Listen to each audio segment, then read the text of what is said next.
Hello दोस्तों, स्वागत है आपका हनु ग्लोबल स्टडीज़ के इस मंच पर।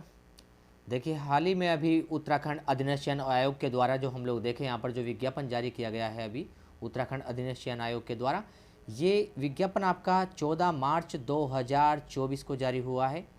और इसमें दिखा गया जो फॉर्म आपके जारी किए जाएंगे, यहाँ पर फॉर्म भरे जाएंगे, जो ऑनलाइन आवेदन करने की प्रारंभिक तिथि रखी गई है 19 मार्च 2024। और अंतिम तिथि जो रखी गई है, अंतिम तिथि है 9 अप्रैल 2024। जो विज्ञापन अभी हाल ही में जारी हुआ है ये वाहन चालक के लिए आया है। यहाँ पर देखना जरा, वाहन चालक के रिक्त पदों के लिए ये विज्ञापन जारी किया गया है यहाँ पर। और देखो, जो ऑनलाइन आवेदन करने की प्रारंभिक तिथि है वो 19 मार्च है यहाँ पर जी, ये 19 मार्च रखी है। और अंतिम तिथि 9 अप्रैल है। लेकिन ध्यान देना, यदि कोई इसमें गलती हो जाती है, आपके फॉर्म भरने में कोई भी यहाँ पर मिस्टेक हो जाती है, तो उसके लिए भी बताया गया है यहाँ पर जो संशोधन करना है आपको। यहाँ पर संशोधन देखना, संशोधन कब का है, ये 13 अप्रैल से लेकर के हम लोग देख कर चले 15 अप्रैल, 13 अप्रैल से 15 अप्रैल 2024 के मध्य यदि कोई गलती हो जाती है फॉर्म में, तो उसे आप लोग संशोधित कर सकते हो। और देखो, लिखित परीक्षा के लिए भी यहाँ पर बताया गया है। अनुमानित तिथि है लिखित परीक्षा की, अनुमानित तिथि दी है जून में, जून 2024 में अनुमानित तिथि दी गई है, जो वाहन चालक के लिए यहाँ पर अभी पोस्टें निकली आपकी ड्राइवर की। यहाँ पर देखिए, इसमें जरा आगे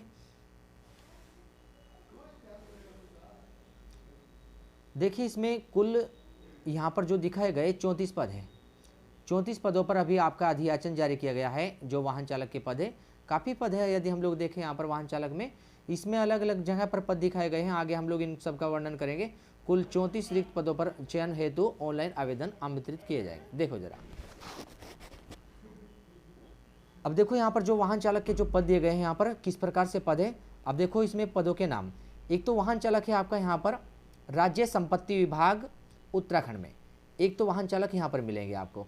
इसी के साथ में एक वाहन चालक मिलेगा हमें, वाहन चालक उत्तराखंड राज्यपाल सचिवालय में एक वाहन चालक यहाँ मिलेगा। और एक वाहन चालक कहाँ पर निकला है आपका, यहाँ पर हम लोग देखें, वाहन चालक उत्तराखंड प्राविधिक परीक्षा परिषद रुड़की हरिद्वार में, रुड़की हरिद्वार में हम लोग पढ़कर चलेंगे वाहन चालक का जो निकला है यहाँ पर। तो 3 जगह पर यहाँ पर वाहन चालक के पद निकले। अब देखो कैटेगरी के अनुसार ऊपर देखो जरा, इसमें देखो यहाँ पर जरा, अब देखो यहाँ पर अगर हम लोग देख कर चले, ये वाहन चालक राज्य संपत्ति विभाग जो उत्तराखंड आया, इसमें कितने पद दिखाए गए यहाँ पर जी, 31 पदों का यहाँ पर विवरण किया गया है, जो यहाँ पर राज्य संपत्ति डिपार्टमेंट में वाहन चालक के। इसी के साथ में देखो, जो 31 पद आए हैं यहाँ पर जी, ये यहाँ पर देखना, सचिवालय में जो वाहन चालक के पद दिए गए यहाँ पर केवल 2 पद यहाँ पर दिखाए गए हैं। वाहन चालक के यहाँ पर 2 पदों का विवरण मिला है यहाँ पर। इसी के साथ में देखो आगे हम लोग देखें, प्राविधिक शिक्षा परिषद रुड़की में कितने पद देखने को मिल रहे हैं यहाँ पर, हम लोग पढ़े यहाँ पर। तो एक पद यहाँ पर देखो, ये दिखा गया है यहाँ पर जी, एक पद ये दिखा गया यहाँ पर, ये पद जी। तो इस प्रकार से यहाँ पर कुल योग कितना हो गया जी, 34 पद यहाँ पर वाहन चालक के हमें देखने को मिले हैं।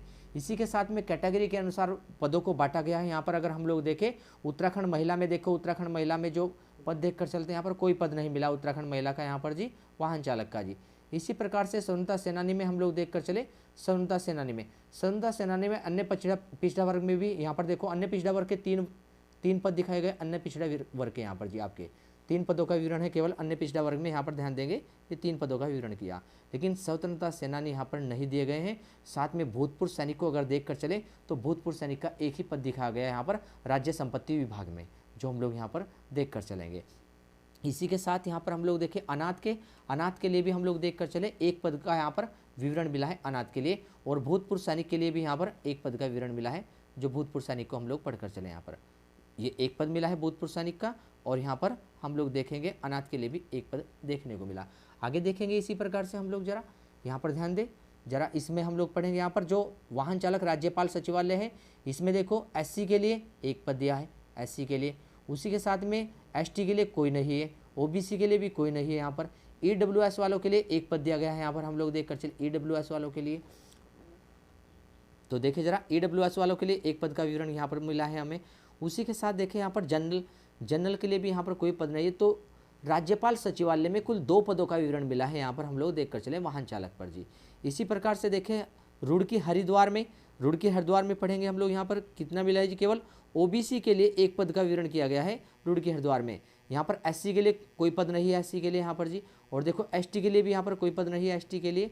EWS वाला भी नहीं मिला है, और जनरल कैटेगरी में भी नहीं है, केवल एक पद मिला है और वो भी किसके लिए? ओबीसी कैटेगरी के लिए यहाँ पर पद मिला है। तो कुल योग हम लोगों ने 34 देखा है। देखिए आगे, अब देखो यहाँ पर जरा, ये भी इंपॉर्टेंट है आप लोगों के लिए, यहाँ पर जो पॉइंट है इसमें दिखा गया है यहाँ पर राज्य संपत्ति विभाग, राज्य संपत्ति विभाग और राज्य संपत्ति विभाग उत्तराखंड में, और उत्तराखंड राज्यपाल सचिवालय वाले जो दो पद दिखाए गए ऊपर हम लोग देखें यहाँ पर जी, राज्य संपत्ति विभाग का और राज्यपाल सचिवालय, इनका जो वेतन रखा गया 21,700 रुपये से लेकर 69,100 रुपये। तो लेवल 3 की जॉब है आपकी यहाँ पर, जो हम लोग पढ़कर चलेंगे यहाँ पर, इसे लेवल 3 की जॉब मिलेगी। इसी के साथ जो रुड़की में प्राविधिक शिक्षा परिषद है आपकी, रुड़की हरिद्वार में, इसमें जो वेतनमान रखा गया है वाहन चालक का वो 19,900 रुपये से लेकर के हम लोग पढ़ेंगे 63,200 रुपये। लेवल 2 की जॉब है ये आपकी, यहाँ पर लेवल 2 को पढ़कर चलेंगे। देखो इसमें आगे और महत्वपूर्ण जानकारी आपके लिए, आयु सीमा, आयु सीमा को भी देखें जरा ध्यान से। जो आयु सीमा है, आयु सीमा रखी गई है, न्यूनतम आयु सीमा 21 वर्ष से लेकर 42 वर्ष तक है। मतलब जिसकी आयु न्यूनतम 21 वर्ष हो गई हो और अधिकतम 42 वर्ष है, वे इसे फॉर्म को फिल कर सकते हैं। बाकी उनकी कैटेगरी के अनुसार उन्हें क्या दिया गया है जी? आरक्षण मिला है। कोई एससी का है, एसटी का है, ओबीसी का है, उन्हें उनकी कैटेगरी के अनुसार 5 वर्ष का आरक्षण मिला है एज में, जो आयु में जी।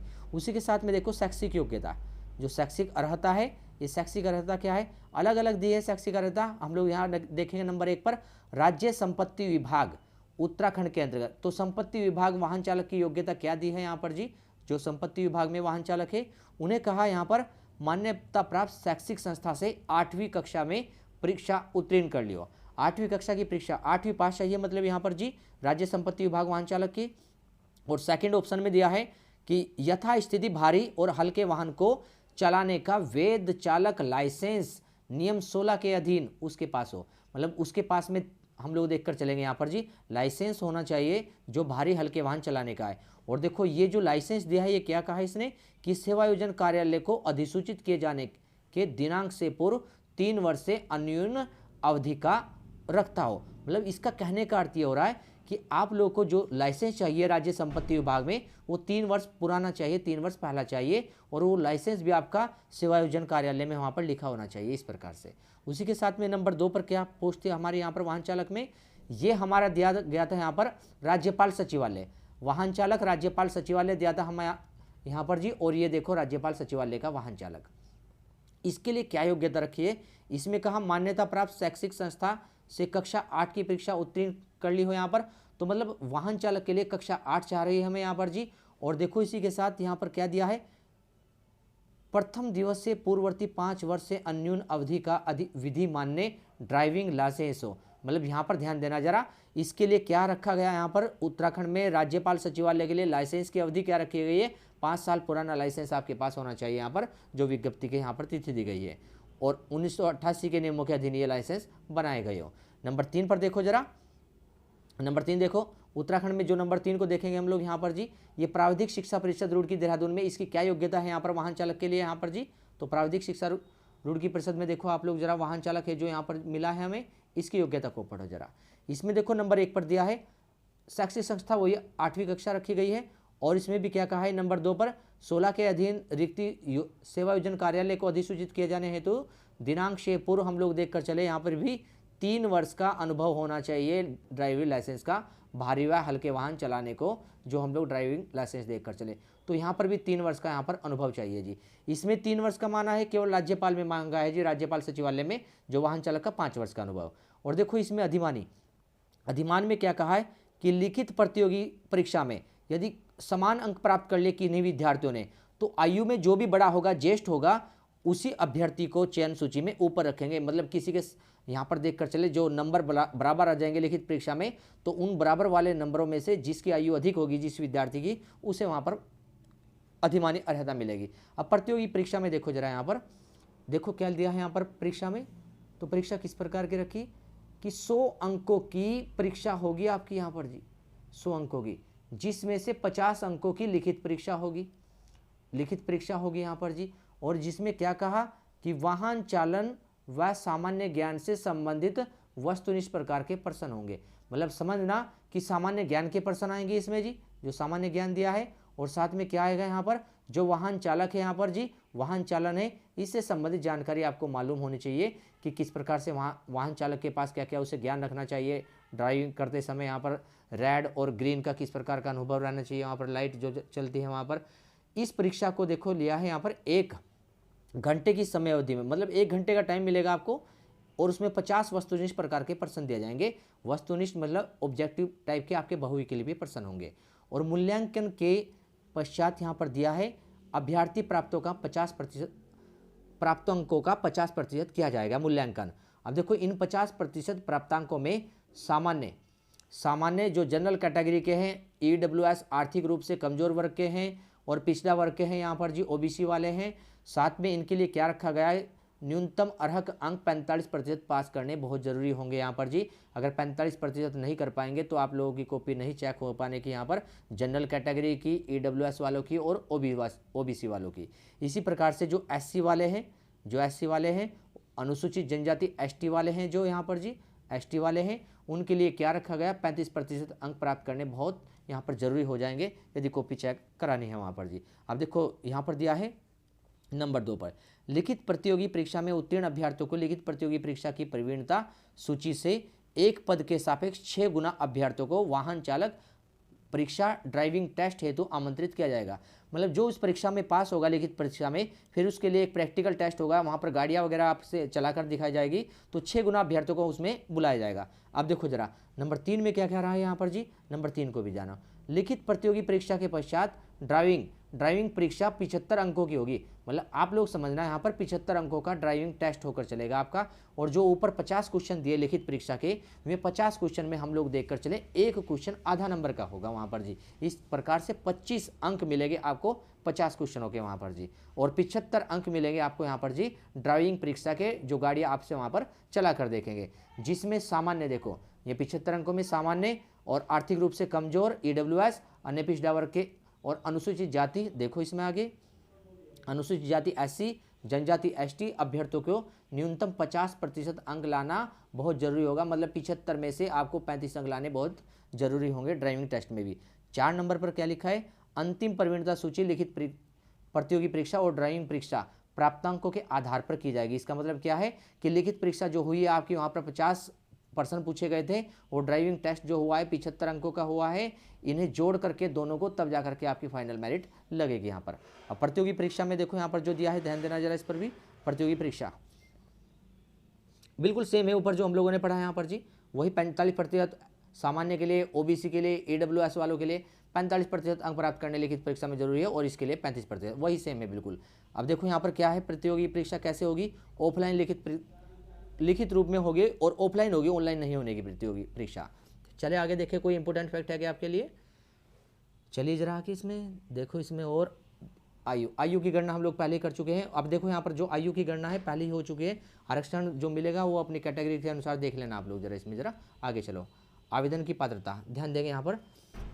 यहाँ पर लिखा है, इसमें उत्तराखंड राज्य में स्थित किसी सेवायोजन कार्यालय में आवेदन पत्र प्राप्ति की अंतिम तिथि तक पंजीकरण होना चाहिए। मतलब आप लोग अपने लाइसेंस के साथ में अपने डॉक्यूमेंट्स 8वीं जो पास किए हैं उनके साथ में सेवायोजन कार्यालय में अपने पहले पंजीकरण कराए, तब जाकर के आप लोग इस फॉर्म को फिल कर पाओगे।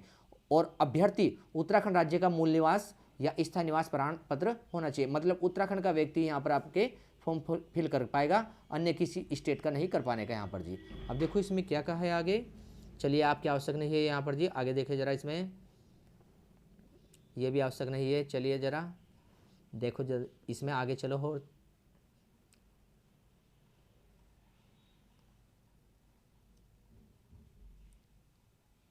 देखिए यहाँ पर हम लोग देखें, यहाँ पर जो परीक्षा शुल्क रखा गया है यहाँ पर कितना रखा है, अनारक्षित और सामान्य श्रेणी के विद्यार्थियों के लिए और अन्य पिछड़ा वर्ग ओबीसी के लिए सामान्य शुल्क रखा गया है 300 रुपये यहाँ पर।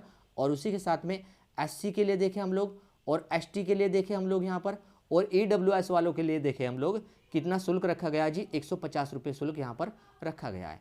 उसी के साथ में देखें दिव्यांग के लिए यहाँ पर देखें उसका भी 150 रुपये शुल्क रखा गया है। साथ में देखें अनाथ के लिए कोई शुल्क नहीं है यहाँ पर, इसमें हम लोग ध्यान रखें। यहाँ पर इसने क्या कहा, निर्धारित तिथि तक शुल्क आवेदन आयोग के खाते में प्राप्त होना कोई आवश्यक नहीं। चलिए आप लोग चलिए आगे देखें इसमें जरा।